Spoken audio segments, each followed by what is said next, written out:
12 del día con 35 minutos. ¿A quién tenemos en la música, Pepe? Cristian Nodal interpreta esto que se llama Se me olvidó. Se me olvidó. Ay, bueno, el señor Cristian Nodal.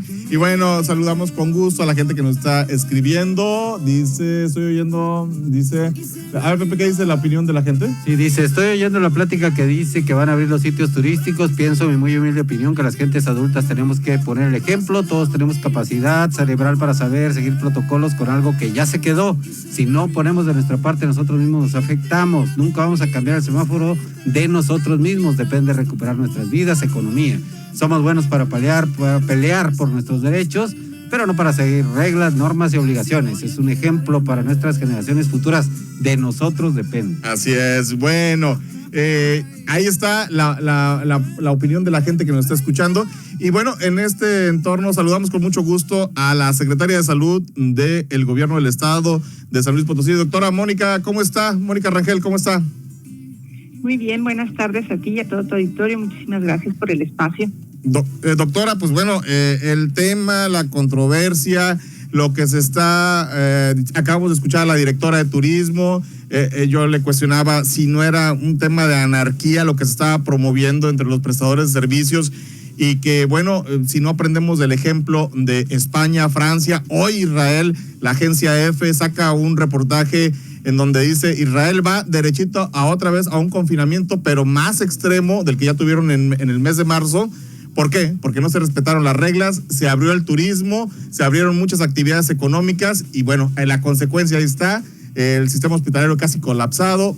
Este escenario afortunadamente no lo estamos teniendo en San Luis, pero hay riesgos de que lleguemos a ese escenario, doctora. El riesgo está latente. Yo creo que es algo que tenemos que aprender a vivir con él. Aún en un semáforo color verde hay bajo riesgo de contagio. O sea, en ningún momento se ha establecido que cuando lleguemos a un semáforo verde no va a haber contagios. Y creo que es algo que debemos de tener muy claro. Siempre va a estar el riesgo de contagio, por lo menos hasta que tengamos una vacuna y que primero veamos si realmente logran una inmunidad permanente, que también puede ser que sea solamente con influenza por un tiempo y luego tengamos que volver a revacunarnos y volveríamos a estar expuestos para podernos enfermar. Entonces es un virus que llegó para quedarse, que ya la Organización Mundial de la Salud nos dice que va a ser de manera permanente, va a ser endémico, que es que todo el tiempo va a estar presente y así tendremos que aprender a vivir. Entonces si no tenemos nosotros este cambio de cultura, de respetar, lo escuchaba ahorita en un comentario que leían y que lo refieren muy bien, de respetar las reglas, de respetar las normas, de respetar todo lo que se marca como protocolos para poder realizar nuestras actividades, pues va a ser imposible estarnos encerrando cada 15 días si es que cambiamos de color de semáforo. El semáforo es indicativo. ¿Y qué te dice? Si tienes un máximo riesgo de contagio, hay que guardarlo. Si hay un semáforo naranja, podemos aperturar algunas actividades. Semáforo amarillo podemos implementar aforos y en semáforo verde podemos hacer todas las actividades, pero con toda la protección y con todas las medidas de los protocolos sanitarios. Yo creo que eso es algo que tenemos que aprender y será una nueva forma de vida y esto es nuestra realidad, es lo que tenemos y solamente así podemos regresar a esta nueva normalidad y obviamente pues a todas las actividades que sabemos se tienen que poner en marcha, pero también sabemos que es un riesgo de que efectivamente, como ya lo hemos observado en otros países, y tú lo refieres muy bien, después de estos periodos de relajamiento social se da una segunda oleada de casos y aquí lo importante es recordar que el COVID-19 origina muertes, ¿no? Que esa es la parte fundamental que no se nos debe de olvidar.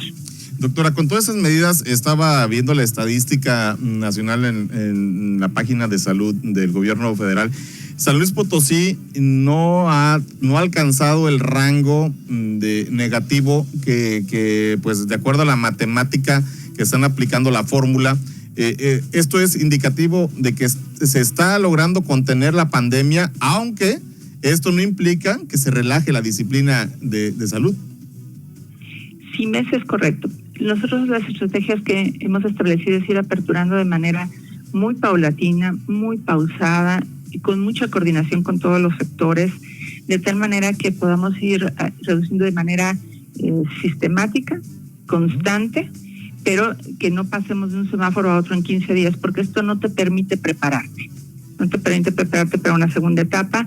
En este momento te puedo comentar que ya he trabajado con otros sectores para empezar a aperturar, sobre todo la parte turística que se comentaba al inicio, pero ya tenemos protocolos, ya sabemos qué debe hacer cada quien, ya tenemos inclusive algunos protocolos y va a ser en razón del aforo que va a permitirse o por horarios restringidos, qué van a hacer con cada una de las actividades que realizan, cómo van a desinfectar y cómo van a hacer sus filtros sanitarios, qué debe de contar el prestador de servicio para poder protegerse. Y creo que esto es algo muy importante.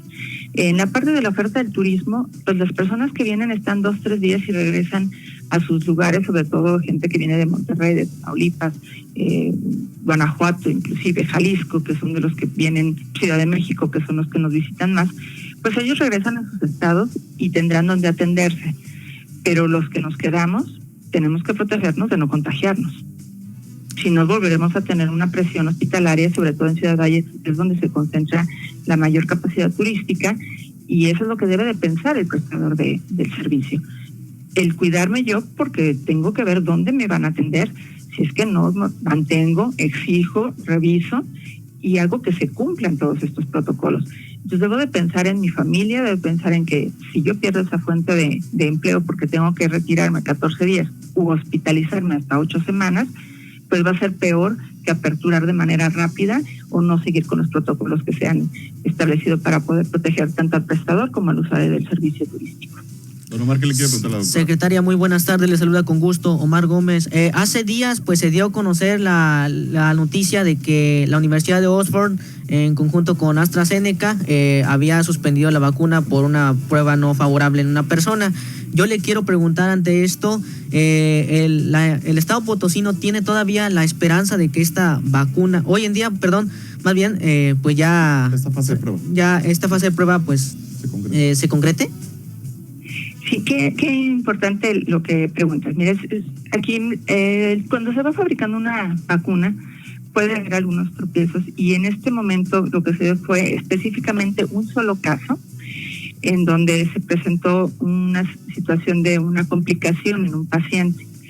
En ese momento se hace una pausa en lo que sería la continuidad de la investigación para verificar si las complicaciones que presentó esta persona es derivado de la aplicación de la vacuna o puede ser alguna otra causa. Inclusive, si una persona que está en el protocolo llega a sufrir un accidente automovilístico, por ejemplo, aún así se tiene que hacer la pausa para verificar si es que ese accidente no fue provocado por alguna situación que haya derivado de la aplicación de la vacuna. Hasta ese grado llega la seguridad y eficacia con la que se debe de hacer el control por grupos externos al laboratorio que le está produciendo, y verificar que no es derivado de la aplicación de la vacuna. De lo que han estado avanzando en esta pausa, no fue una suspensión, fue una pausa para revisar las causas. Parece que ya están comentando directamente del laboratorio de AstraZeneca que van a continuar con la aplicación de la fase 3, que es una fase donde ya se aplica a mayor cantidad de personas las pruebas de la vacuna contra el COVID-19 en el Reino Unido. Entonces, se sigue avanzando, pero no es la única. México está accediendo a por lo menos 18 posibilidades de tener vacunas con diferentes países, diferentes laboratorios, y creo que esto también vale la pena comentarlo. Yesenia, ¿qué le quiere preguntar a la doctora Mónica? ¿Qué tal, doctora? Muy buenas tardes, Yesenia Rivera. Preguntarle, pues, los casos de dengue han aumentado. ¿Será que esto se debe a que, pues, se fue más al tema del COVID y se descuidó el dengue? Fíjate que es lo contrario. Precisamente ayer tuvimos una reunión regional en donde acudieron 6 estados con los que colindamos, y revisábamos precisamente que nosotros en San Luis Potosí no hemos dejado de atender lo cotidiano, lo endémico, lo que siempre se presenta cada año. El que no busca no encuentra. Entonces, cuando nosotros empezamos a observar que no todo es COVID, y esto se planteó desde la reconversión hospitalaria, desde la reconversión de nuestras brigadas, también se planteó una ruta no COVID. Y esa ruta no COVID es todo aquello que debemos de seguir vigilando, y nosotros estamos haciendo vigilancia activa de dengue. Entonces, tal vez si no estuviéramos haciendo pruebas, pues no sabríamos que hay casos que se están dando y en dónde se están dando para poder hacer las acciones. Entonces, lo que estamos haciendo es seguir con nuestras actividades normales, lo que ya sabemos que se debe de presentar, que se debe de atacar, y además atendiendo el COVID. No podemos enfocarnos solamente en COVID. Hay muchas causas y sobre todo enfermedades endémicas como dengue, y que ya nos habían alertado las autoridades tanto mundiales como panamericanas, que sería en este caso la OMS y la OPS, de que dengue para este año iba a tener un repunte importante, de tal manera que en nuestro programa pues se está llevando a cabo tal y como se está planteando, a la par de lo que sería la búsqueda intencionada de COVID. Híjole, doctora, este 2020 lo vamos a recordar como el año de las pandemias, COVID, dengue, influenza, viene con más ganas, ya ha entrado el otoño.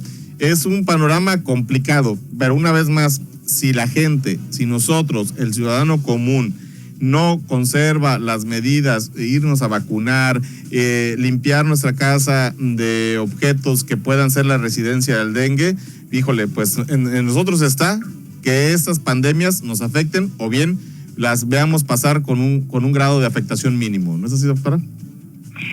Claro que sí. Mira, te pongo el ejemplo entre dengue y COVID. Ninguno de los dos tiene vacuna, ninguno de los dos tiene un tratamiento específico, pero los dos tienen medidas preventivas que pueden evitar que te contagies, inclusive que mueras, porque las dos enfermedades pueden llegar a una lamentable defunción. Entonces es una cuestión de solidaridad social, es algo que tenemos que trabajar como familia.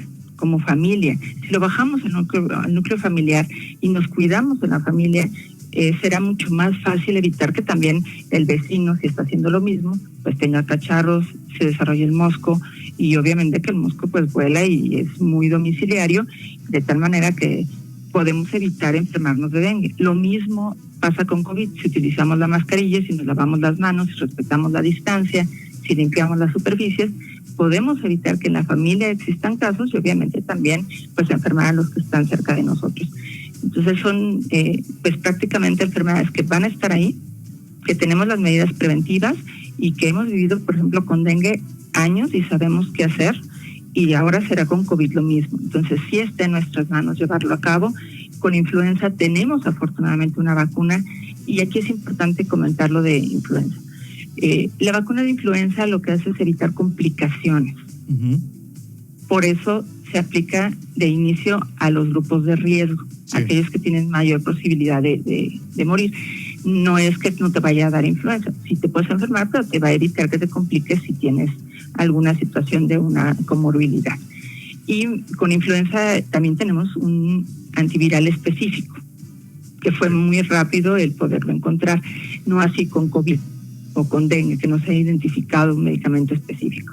Entonces, sí esperamos también un periodo de influenza complicado, pero si conservamos las mismas medidas que aplicamos para COVID, pues nos van a servir para poder reducir el número de casos y de contagios de influenza también.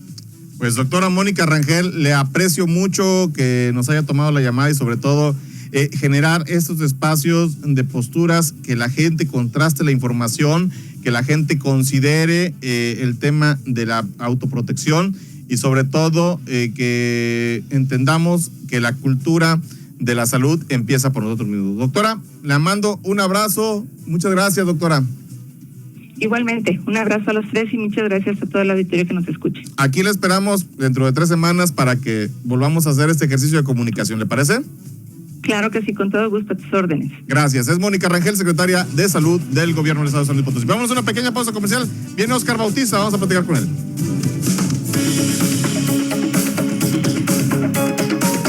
Sigue con nosotros en elsavalles.com Radio. Periodismo diferente. Volvemos en un momento.